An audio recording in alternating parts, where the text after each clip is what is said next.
L'émission qui nous réunit aujourd'hui a été enregistrée hier, c'est-à-dire avant que j'aie entendu le discours du général de Gaulle.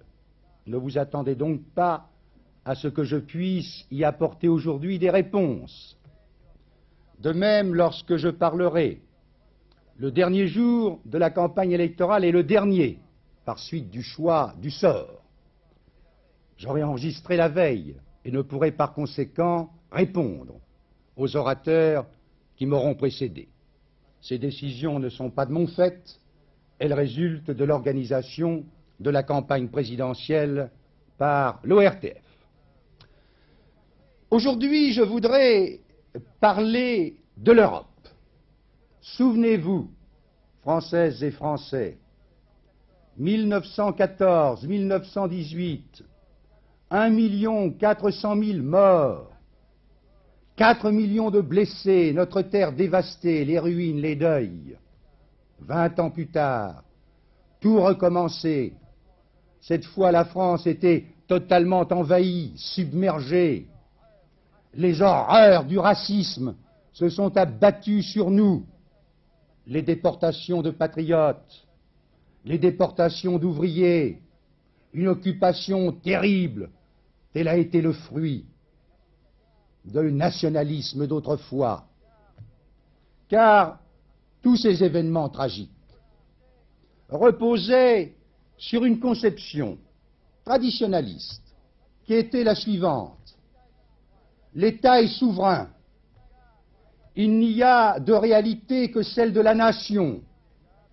Les États peuvent passer des accords, des pactes de non-agression, d'assistance mutuelle, mais nous savons hélas que ces pactes peuvent être déchirés, que les États, ayant leur volonté séparée, peuvent reprendre leurs paroles. C'est hélas cette conception traditionnelle, à mes yeux archaïque, qui reste aujourd'hui encore celle du général de Gaulle.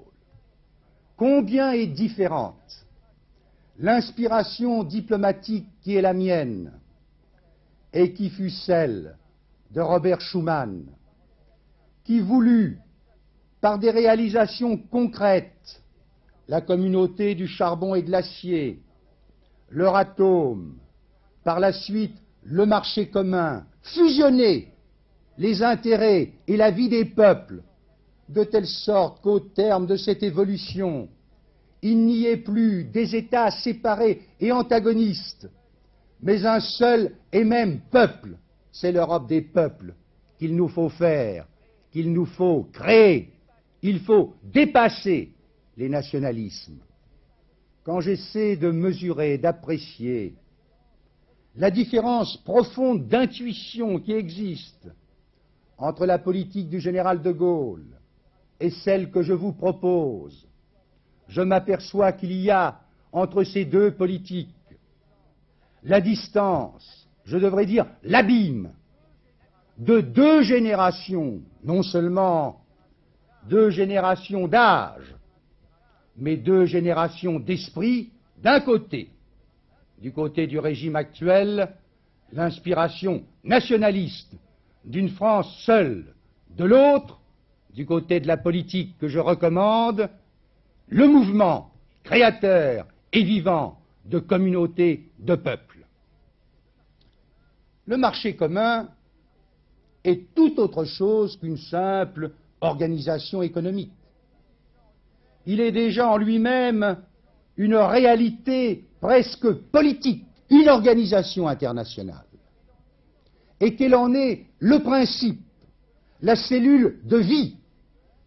C'est que, à un moment donné de l'évolution du marché commun, les décisions ne sont plus prises à l'unanimité, mais au contraire à la majorité des participants qui composent le marché commun. Il n'y a donc plus de droit de veto qui peut résulter du mécontentement ou de la mauvaise volonté de l'un ou l'autre des États. Il y a véritablement une communauté qui se crée. Et il y a un organisme qui est nécessaire pour les progrès de cette communauté, c'est une commission auquel les États délèguent volontairement un certain nombre de leurs pouvoirs. Voilà la différence entre l'Europe des États, dont parle le général de Gaulle, et l'Europe des peuples en marche vers la fusion, vers l'unité, vers de véritables États-Unis d'Europe. C'est dans cette direction que nous voulons conduire la France. Au demeurant, ce qui est paradoxal, c'est que certaines des intentions de la diplomatie actuelle du général de Gaulle, qui en elles-mêmes sont bonnes, sont détruites précisément parce qu'il ne prend pas les moyens de la communauté qui est essentielle au succès de l'entreprise et qu'il revient toujours à des coups de semonce, à des mesures d'autorité du haut d'une solitude hautaine qui veut donner la leçon aux autres peuples. Voyons par exemple le problème de la réconciliation entre la France et l'Allemagne.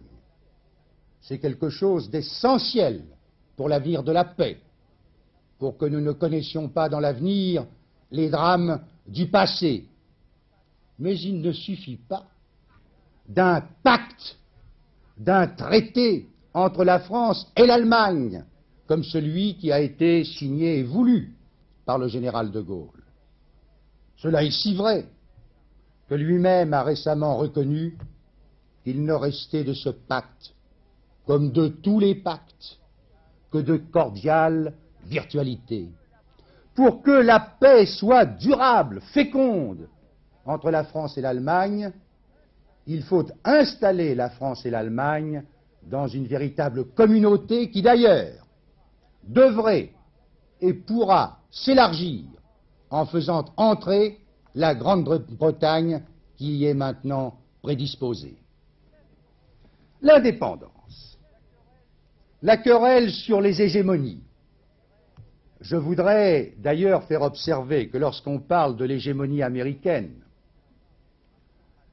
elle s'est traduite généralement en 1917 ou en 1944 dans ma Normandie martyre, puis après la guerre par le plan Marshall, par une aide et non par une domination. Mais enfin, il est parfaitement naturel que 20 ans plus tard, l'Europe désire avoir plus de personnalité, plus de poids. Eh bien, quel est le moyen? Est-ce de laisser l'Europe divisée, chaque État étant séparé, ou au contraire, d'unir l'Europe dans une force économique, politique et, s'il le faut, militaire, de telle sorte que nous devenions les égaux, les partenaires égaux en droit, en responsabilité, et un jour en moyens des États-Unis d'Amérique.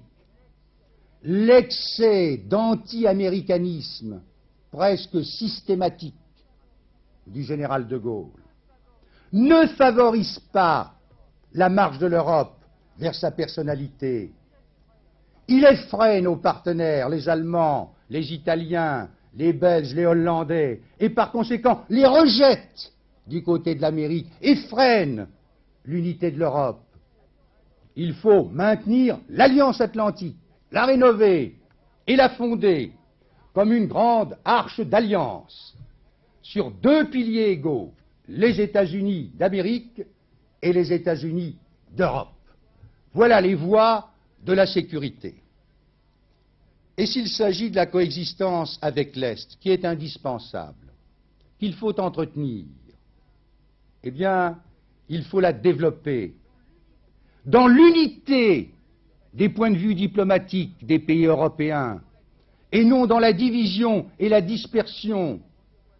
Quand je vois la France tourner ses regards vers Pékin et se rendre à Moscou pour être, comme on dit, indépendante, pour être la France aux mains libres, tenant son verre à la main et trinquant de tous côtés, je m'interroge, je m'inquiète et je me dis, qui me garantit que l'Allemagne n'imitera pas un jour ou l'autre ce nationalisme que la France maintenant lui enseigne est qu'elle aussi un jour ne prendra pas le chemin de Moscou, qu'elle avait déjà pris dans le passé, du temps d'Hitler, de Ribbentrop et de Staline. Et c'est de là qu'est née la menace et finalement la réalité de notre tragédie. Coexistence, oui, mais pas dans la désintégration, pas dans la désunion, dans l'unité diplomatique de nos États à l'intérieur d'une communauté politique. Je pourrais multiplier les exemples, montrer que l'aide au tiers-monde sera infiniment plus efficace, entraînera moins de gaspillage que la pratique actuelle, si cette aide est l'œuvre d'une communauté de peuples, mondiale s'il se pouvait, atlantique, ou à tout le moins, comme cela d'ailleurs a commencé, l'aide de l'Europe unie, si bien que, de quelque côté que je tourne mes regards, qu'il s'agisse de l'entente entre la France et l'Allemagne, de notre véritable indépendance, de la coexistence, il n'y a qu'une voie de salut, et c'est celle de l'Europe. En dehors de l'Europe, il n'y a pas de solution. Il n'y a pas de solution de rechange. Il n'y en a pas pour notre industrie, pour notre commerce, qui ont déjà greffé leurs initiatives avec celles des pays voisins du marché commun. Il n'y en a pas pour notre agriculture, qui ne trouvera pas de débouchés à moins de les rechercher dans les pays pauvres, qui ne pourront pas payer, et ce sera l'obligation pour le Trésor français de payer la différence entre le prix déjà insuffisant payé à l'agriculteur français et le prix très bas, le prix de dumping des cours mondiaux. Chaque fois que nous exporterons un produit agricole, ce sera un cadeau du contribuable français aux consommateurs étrangers. Rien de tout cela n'est solide. Il faut donc aller résolument, avec fermeté, en défendant pied à pied les intérêts de la France, vers les États-Unis d'Europe. Là, il salue.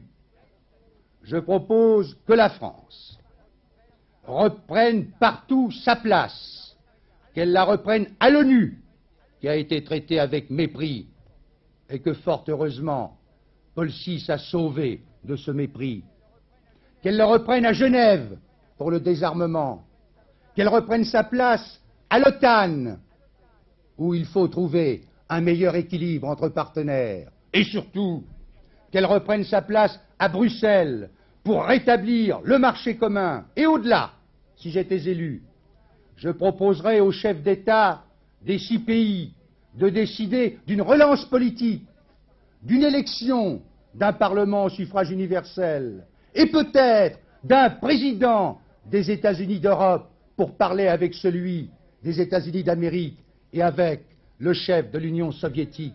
Voilà l'œuvre qui est devant nous, voilà l'élan de renouveau, de sécurité et de puissance. Saisissons l'occasion qui se présente le 5 décembre prochain. Elle pourrait ne pas repasser pour une génération.